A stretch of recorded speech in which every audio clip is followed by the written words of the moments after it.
A los 36 años, Erika Kirk aparecía ante el mundo como la encarnación misma de la bondad.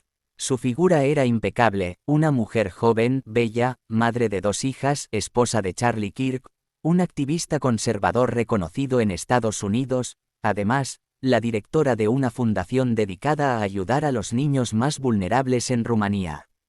Desde fuera parecía un retrato perfecto de virtud y compromiso social.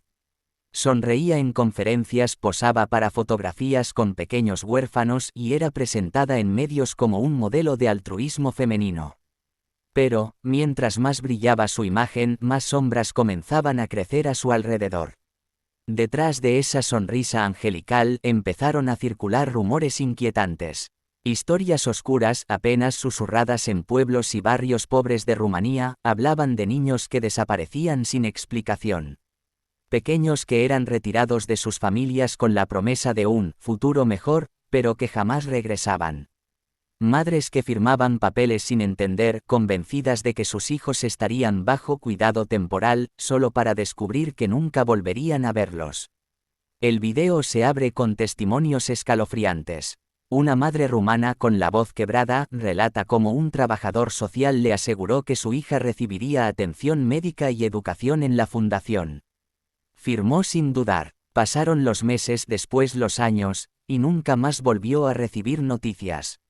Otra mujer, más joven, recuerda cómo su bebé fue trasladado para adopción internacional, pero nunca le entregaron información del país de destino ni de la familia adoptiva.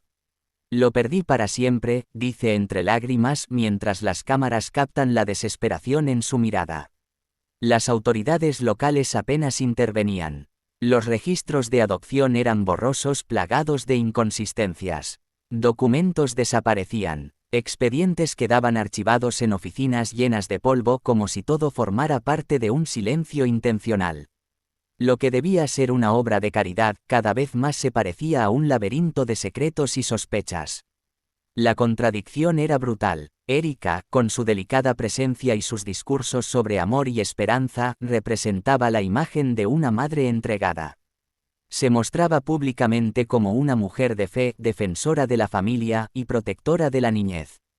¿Cómo podía entonces alguien con un rostro tan angelical y una vida aparentemente perfecta cargar con acusaciones tan oscuras? ¿Era posible que una mujer rodeada de tanto prestigio estuviera utilizando esa fachada para ocultar un negocio siniestro?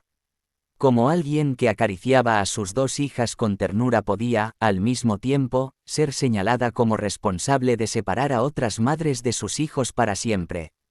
La intriga se profundiza con imágenes de archivo, ceremonias de adopción filmadas con música alegre, contrastadas con planos de habitaciones vacías y cunas abandonadas en orfanatos de Rumanía. El contraste es perturbador, el brillo de la esperanza y la sombra de la pérdida. En este video se deja planteada la gran pregunta: ¿quién era realmente Erika Kirk? ¿Una madre, esposa y filántropa dedicada a los más necesitados, o una mujer capaz de utilizar la compasión como máscara para alimentar un corazón frío y calculador? Lo único claro es que, desde muy temprano, los rumores no eran simples chismes. Eran testimonios, eran gritos de dolor, eran familias enteras marcadas por la ausencia. Y aunque no existían aún pruebas concluyentes, la duda estaba sembrada. Una duda que, en poco tiempo, se transformaría en acusaciones directas y en un escándalo de dimensiones internacionales. Este capítulo no ofrece respuestas definitivas. Más bien, abre la puerta a un misterio inquietante, la historia de una mujer que parecía un ángel, pero que, según algunos, escondía un secreto demasiado oscuro para permanecer oculto para siempre. La ONG que Erika Kirk había fundado en Rumanía nació con un propósito que conmovía a cualquiera: rescatar huérfanos de la pobreza extrema, brindarles una segunda oportunidad y abrirles las puertas hacia un futuro digno. Los folletos hablaban de esperanza, de amor y de justicia social. En conferencias internacionales, Erika se presentaba como la voz de los olvidados, defendiendo el derecho de los niños a crecer en un hogar lleno de oportunidades. Las donaciones llegaban en cantidades astronómicas. Empresarios, iglesias y hasta celebridades aportaban fondos convencidos de que estaban sosteniendo una causa noble. Pero pronto, la fachada de bondad comenzó a resquebrajarse. Investigadores independientes y periodistas locales notaron irregularidades en los registros de la ONG. Documentos de adopciones aparecían alterados, firmas que no coincidían, fechas imposibles, sellos oficiales falsificados. Había casos en los que un niño, oficialmente registrado como adoptado por una familia italiana, aparecía meses después con papeles distintos que lo vinculaban a otra familia en Estados Unidos. Los rumores se transformaron en hechos cuando algunos ex colaboradores decidieron hablar. En entrevistas secretas grabadas con cámaras ocultas, revelaron que muchos de los donativos millonarios jamás llegaban a los huérfanos. El dinero entraba en cuentas, sí, pero desaparecía con la misma velocidad con que llegaba. Se prometían nuevos orfanatos, mejores escuelas, medicinas, ropa y programas de nutrición. Sin embargo, al visitar los supuestos centros de acogida, los periodistas encontraron edificios abandonados, camas oxidadas, cocinas vacías y niños descalzos sobreviviendo en condiciones miserables. Lo más perturbador eran los relatos sobre los viajes. Caravanas nocturnas de vehículos partían desde las instalaciones de la fundación hacia aeropuertos privados. Allí, menores eran embarcados con documentación expresa hacia países de Occidente. Los registros oficiales hablaban de procesos de adopción legal, pero no existía seguimiento alguno.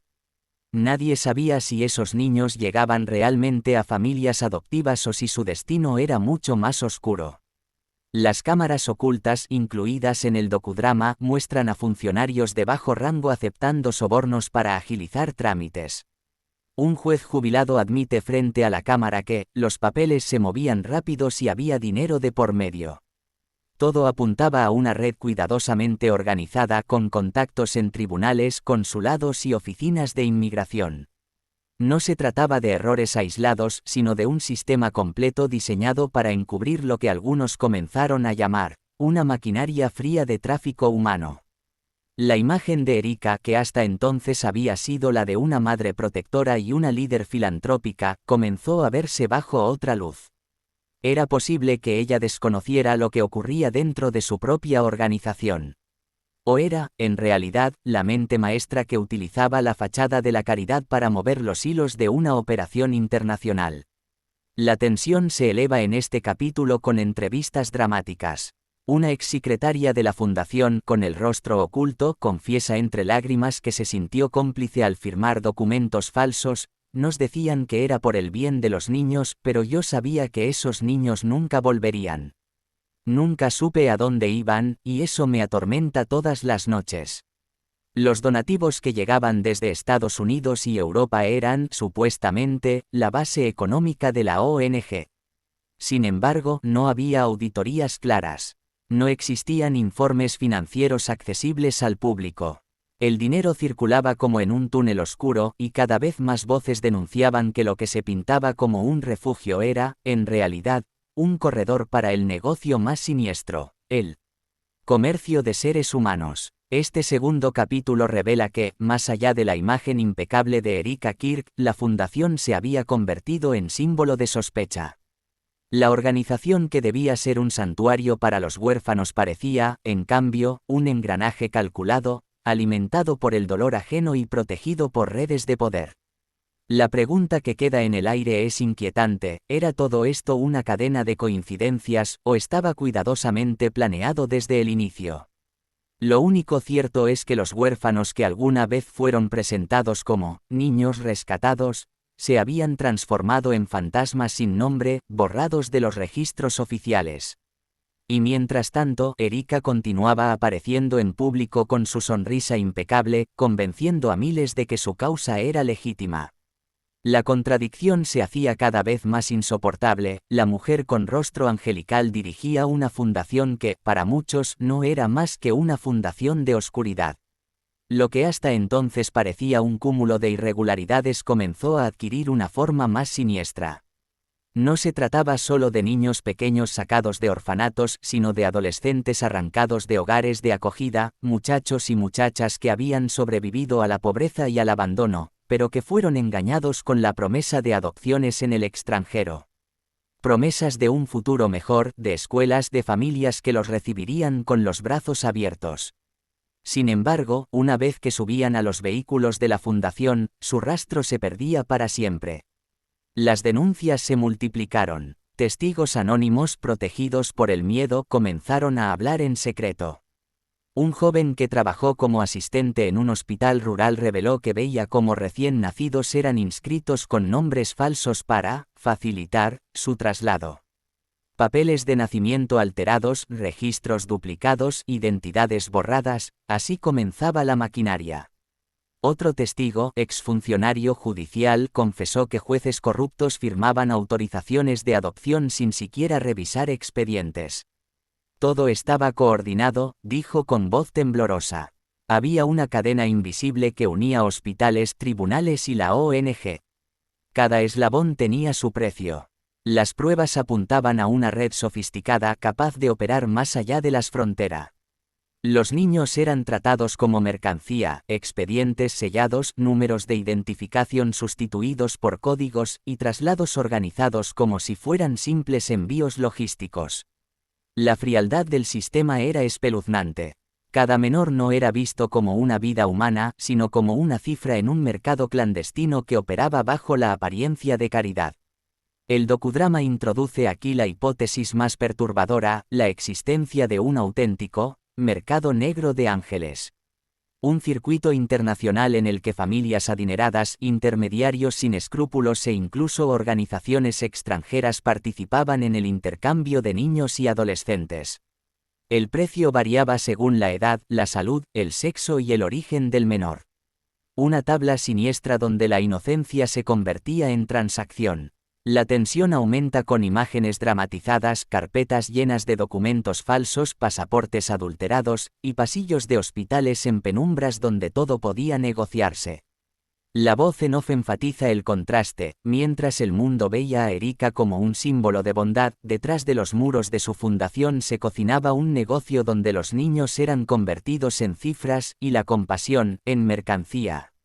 Lo más inquietante era la pregunta que resonaba en cada testimonio: ¿quién protegía a Erika?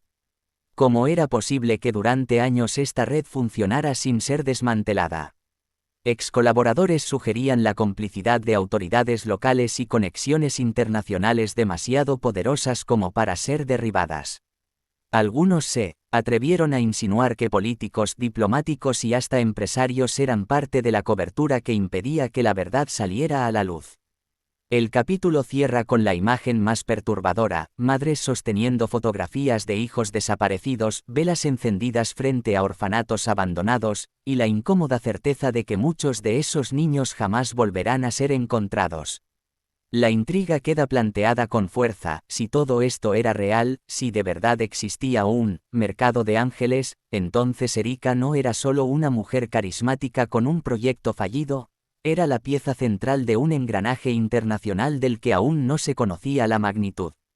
Durante años, las sospechas habían flotado en el aire como rumores imposibles de comprobar. Pero todo cambió cuando un periodista rumano, conocido por su tenacidad en casos de corrupción, decidió infiltrarse en la fundación de Erika. Bajo una identidad falsa, logró acceder a oficinas internas, reuniones confidenciales y, finalmente, a lo que nadie había conseguido antes: los archivos secretos. Lo que encontró allí era devastador. En un sótano mal iluminado, protegido con cerraduras electrónicas, se guardaban carpetas polvorientas y discos duros encriptados. Tras meses de investigación y filtraciones estratégicas, el periodista logró reunir documentos internos que mostraban lo que hasta entonces parecía impensable. Había contratos firmados, listas de nombres y cifras detalladas. Niños y adolescentes aparecían identificados con códigos en lugar de apellidos, seguidos de fechas de traslado y destinos internacionales. Las rutas de traslado estaban minuciosamente organizadas: Constanta Roma, Bucarest Nueva York, Cluj Frankfurt. Vuelos privados, conexiones discretas y hasta registros diplomáticos que sugerían el uso de canales oficiales para encubrir los movimientos. Más perturbador aún eran los contratos de adopción, en los que se hablaba de cantidades de dinero disfrazadas como donaciones. Una fría tabla que transformaba vidas humanas en simples cifras contables. La publicación de estos documentos sacudió a la opinión pública como un terremoto. Los medios europeos abrieron sus portadas con titulares que parecían sacados de una película: Caridad o tráfico, el oscuro secreto de la Fundación Kirk. La imagen de Erika, hasta entonces intocable, se desplomó en cuestión de horas. La mujer con cara de ángel, madre de 2 hijas y figura carismática, era señalada ahora como la mente detrás de uno de los esquemas más oscuros de Europa del Este. Cámaras de televisión irrumpieron frente a la sede de la fundación. Periodistas se agolparon en aeropuertos y tribunales para conseguir una palabra de Erika. Pero lo más desconcertante fue su reacción. Confrontada públicamente, Erika no negó las acusaciones, pero tampoco las confirmó. Guardó silencio. Un silencio pesado, inquietante, que se convirtió en la señal más perturbadora de todas. Cada vez que era interpelada, bajaba la mirada, se acomodaba el cabello y permanecía callada. Ese mutismo, lejos de protegerla, multiplicó las sospechas. El docudrama dramatiza este momento con intensidad: flashes de cámaras, micrófonos extendidos, y la figura de Erika caminando entre la multitud, rodeada de guardaespaldas, sin pronunciar una sola palabra. La narración enfatiza el efecto psicológico: en ocasiones, el silencio es más ruidoso que cualquier confesión. Y en su caso, el silencio fue una daga que desgarró la confianza del mundo entero. Expertos entrevistados explicaban que aquella red solo podía existir con protección de alto nivel. No era posible mover a decenas de niños fuera del país sin complicidad política y judicial. La pregunta no era solo si Erika había participado, sino hasta dónde llegaban los tentáculos del poder que la protegían. El vídeo cierra con imágenes de titulares, protestas frente a embajadas y familias sosteniendo retratos de niños desaparecidos. El periodista que destapó la verdad aparece frente a cámara y lanza la reflexión final. No es una historia de una fundación corrupta. Es la historia de un sistema que permitió que alguien con rostro angelical construyera un imperio de sombras. Y hoy, ese imperio está expuesto ante el mundo. La presión internacional se volvió insostenible. Los documentos filtrados, los testimonios y las investigaciones periodísticas habían encendido una tormenta que ya no podía ser ignorada. En Rumanía, las protestas crecían frente a ministerios y embajadas, madres marchaban con fotografías de hijos desaparecidos, y las preguntas incómodas se multiplicaban en cada medio de comunicación. Finalmente, el gobierno rumano tomó una decisión drástica: expulsión inmediata. Sin un juicio claro, sin oportunidad de defensa, la medida se justificó como un acto de seguridad nacional. Para muchos fue demasiado tarde, para otros, apenas un primer paso. La escena fue captada por decenas de cámaras: Erika Kirk, custodiada por oficiales, caminando lentamente por los pasillos del aeropuerto de Bucarest. Su mirada era una mezcla de cansancio, frialdad y resignación. Atrás quedaban las sedes de su fundación, ahora cerradas bajo investigaciones, y una estela de preguntas sin respuesta. Esa imagen, transmitida en directo, se convirtió en un símbolo poderoso: el rostro angelical que alguna vez inspiró confianza, ahora marcaba el epílogo de un secreto revelado demasiado tarde. La narración enfatiza el contraste: la madre amorosa de 2 hijas convertida en la acusada de vender la infancia de otros. Esa paradoja, tan perturbadora, se graba en la memoria colectiva como una de las contradicciones más macabras jamás expuestas en un escándalo internacional. En las calles, los murmullos se mezclaban con la rabia. ¿Cuántos niños jamás volverán a casa? ¿Cuántos secretos seguirán enterrados en archivos que nunca saldrán a la luz? El eco de esas preguntas retumbaba más fuerte que cualquier sentencia judicial. Porque, aunque la expulsión era un final oficial, para muchas familias apenas era el inicio de un duelo sin respuestas. La historia de Erika Kirk no termina con un avión despegando de Bucarest. Su legado es un espejo roto que refleja lo peor de la condición humana: la capacidad de disfrazar el dolor con sonrisas, de vender la inocencia bajo el disfraz de la caridad. Y lo más escalofriante de todo, es que todavía no sabemos cuántos secretos siguen ocultos en la penumbra. Esta fue la historia de Erika Kirk, expulsada de un país. Si este relato te impactó, no olvides compartir el vídeo, darle like y, por supuesto, suscribirte a nuestro canal Secretos de Historias. Activa la campanita para recibir notificaciones y no perderte ninguno de nuestros próximos videos donde seguiremos revelando los secretos más oscuros y perturbadores que el mundo intenta ocultar. Porque aquí, en Secretos de Historias, la verdad siempre encuentra su voz.